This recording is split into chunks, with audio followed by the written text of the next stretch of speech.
السلام عليكم ورحمة الله وبركاته. ملوك تربية طيور الزينة في مصر والوطن العربي. النهاردة رجعنا لكم بتقرير جديد بتاريخ 1/11/2019 عن أسعار العصافير في سوق السيدة عائشة سوق الجمعة. النهاردة وكالعادة التجار لما بيحسوا إن السعر هيفلت منهم بيلعبوا لعبتهم المعتاد اللي تقريبا الكل عارفها. مفيش مفيش طلبيات، والهدف من ده طبعا السيطرة على السعر.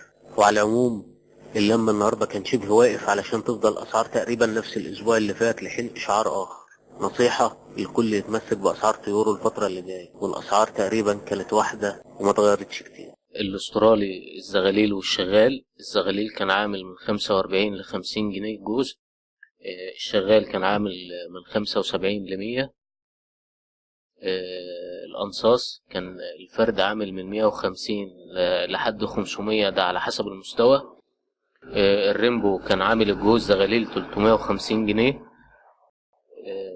الروز كان عامل من 100 ل150 جنيه.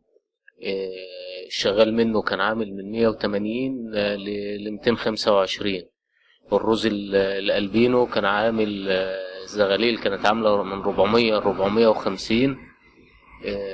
الفيشر كان عامل جوز زغاليل من 125 ل180 حسب الألوان والشكل. الكوكتيلات، الكوكتيل الحبشي كان عامل 120 ل140 جنيه جوز الزغاليل.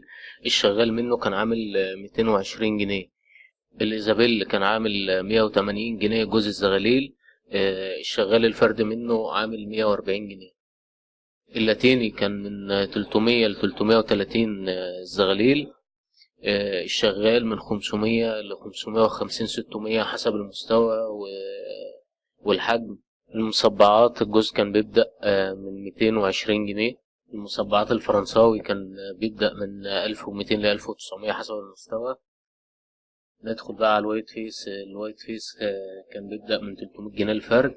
ندخل بقى على الألبينو. الزغاليل كانت عاملة 1200 جنيه. الشغال كان عامل 2200 2300. الردرام كان بيعمل من 1000 ل 1200. الروزيلا كانت بتعمل من 4000 ل 4750. السان كونيور كان بيعمل 8900. ندخل بقى على الأكل. فالدنيبة كانت بتعمل من 12 ل 15 جنيه كيلو. البلكم كان بيعمل 11 ل 12 جنيه كيلو. الفلارس 14 جنيه. اللب 14 جنيه. والسيبيا أو المحار كان بيبدأ من 40 جنيه للكيلو. حبايبنا ملوك تربية طيور الزينة، ده كان تقريرنا النهاردة 25/10/2019. يا ريت تشتركوا في القناة وتفعلوا زر الجرس علشان يوصلكوا التقرير التالي إن شاء الله.